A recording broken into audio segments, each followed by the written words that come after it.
أنا فيض من الأخلاق وطيب يسكن الأعماق لأني مؤمن دوما مثالي سيد الأخلاق أنا في رحمتي دمع تضيق بفيضه الأحداق وبي نفع وإنصاف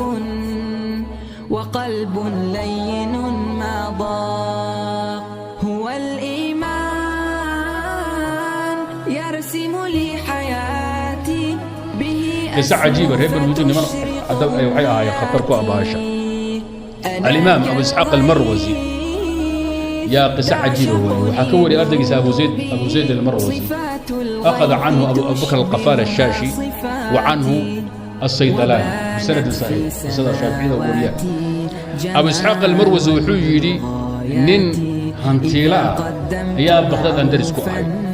وبدنا أنا لهين هل ويل بقول خلاص ويل كدوق أو ما أكو نين حافظ الدجنب لقوته ما ويجي ويلكو وضيقنا وضيق ويانا ويل كاسو كايستا مالك الدنبا أنا والسعودان اسكو صوب حني ودقي أو السعودة markaasuu yidhi yaan iswaraysanay xaggeed u socota wuxuu yidhi sanadkan waxaan rabaa inaan xajiyo wiilkaygana aan kaxeeyo oo maxaad rabtaa wuxuu yidhi ujeeddada u weyna xajka aan ka leeyahay waxaa ka mid a ujeeddooyinka waaweyn waxaa ka mid a inaan nimanka reer bani mudaj aan helo maka lagu kala baxo wiilka loo bandhigo qaa'if hidisooca ah ma anaa dhalay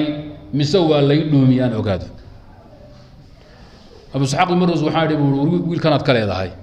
nimankan qaafada waa niman imtixaan dadka way kala saaraan waxaad yeeli wad asturan tahay islaantaadi wiilkaada iska hayso or adigu xaj wiilkana faraha ka qaad maya buuri waxaa jirta inaan maka istaago reer bani mudajna aan kala baxno masaas ahaa farahan ka qaaday wuu xajiyey wiilkiisii buu la tegey ninka lagu tuhunsanaa ilaahay amarkii qolyaha xujaajta sacuudba ku jira rafaqadaas ku jira waa maka la tegey ayaan anagu duurka u baxay buuri wiilkii iyo ninkii lagu tuhunsanaa iyo duqay kale iyo rag fara badan oo jamaacada socotay ah baa la dhex fadhiisiyey nin qaa'if oo reer bani mudaja loogu yeedhay waxaa la yidhi wiilkaa ninka dhalay soo saar wuu fiiriyey wuxuu yidhi wiilkaan inta fadhida midna ma dhalin buuri kii lagu tumayaa ku jira wuu fiiriyey kii lagu tumay dhex fadhiy wuxuu yidhi ninna ma dhalin buu wiilka yaa odaygii dhalay wey ninka bannaanka u baxay haye qolyo cusub baa la keenay wiilkaa la dhex fadhiisiiyey reerkoo dhan xaafadihii wuxuu yidhi ma dhalin kuwo kale ma dhalin saddex markuu kiciyey yaa odayga loo waxaa war wiilkii meel la saar la la'yahay ninka qaa'ifka indhuhu weli taagahayaay bayna keen asaga baa hal soo fuulay oo watay uu soo gaadiidsaday oday weyn oo adoon ah oo aabihii u lahaan jiray oo aabihii ka dhaxlay baa ritiga ku wada oo ku hogaaminay ninkii qaa'ifka ay hidisooci reer bani mudlij ee wiilka dul taagnaa markuu saa ninka u soo baxay ritiga saaraa iyo odoonkii weynaa waayeelka ku hogaaminay wuxuu Allahu akbar wuxuu arraakibu abu hada alghulam buuri وقائد البعير أبو الراكب بوري بلا بك دعدي حوري الله أكبر بوري ويلك هذا أنت اللي يوريجنها أبيه وكارتك سو سارن بوري لما كنت امتحان باشا غير بالمدرج بس كإلهي سيوي ما علم الله برتما واهبه وحوري الراكب وحوري وأبو هذا الغلام نكرتك سو سارن ويلك أبيه ويبو هوش عضاتي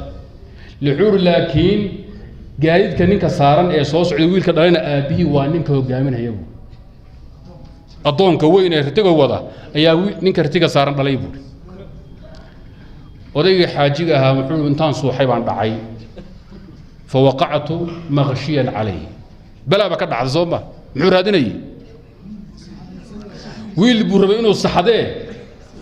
asagii baa la saxo lagu foofay odaygu markuu miirsaday adugu biyo lagu shushubo miirsado kacay xajkiisa dhameystay buu noqday Baghdad buu ku noqday markuu Baghdad ku noqday buu hooyadii dhuunta ku wuxuu yiraahdaa run ii sheegin waa la kala baxaya nin qaa'if oo hidisooca ayaa cadeeyay wiilka inaan dhalay carab way sameertay wiilkana dhalay laakiin anigu wuxuu yiri odayga adoonka ee hebel ay weynaan waan dhaxlay aabbahay ka dhaxlay baa ku dhalay warka meel saar buu doqdi waxay tii waxba ay dilin run baan ku sheegayaa aabbaha oday waayeela oo qad balaqa min al-kibar itiyan bu'a waabaan isku dhacnay markaan isku dhacnay buu saddex dalaqad bay ugu furay markuu ii furay ayuu ka qoomay hadana furitaanki inuu isoo cishado damcay maxal buu samaystay odaygan weyn ee adoonka ah ayuu igu maxlalay habeenaan la bariyay kadib waxaan u maana wuxuu igu maqan yahay yuduqa aabbaha dib isoo cishaday oo mar labaad ii guursaday saasad ku dhalatay saasad ku idan muxuu noqday waa wiil maxlal ah maxal ku dhashay duqan wiilkiisana nasab buu noqday asaga dhalay si toos ah hawsha waxa kala saaray hal oday reer bani mudlaji ah waxaad marka fahmi kartaa nimankan qoyskan ma aha sayidina umar qaa'if buu ahaa aad hawsha ugu dheeray aan iskaga tagnee qisada khatar ah fa inta dacaya marka DNA bay barataaye waxa weeye hidasooci reer bani mudlaji DNA wax daba khatarsan DNA wax la fiiriyo nafta kaaga baxo indhaha ku cadaadan oo la faaro ku kala lagu celiyo weeye nin halka soo socdo ma dhici kartaa wiilkan ninkaas aan soo socdo ka hogaamin hayana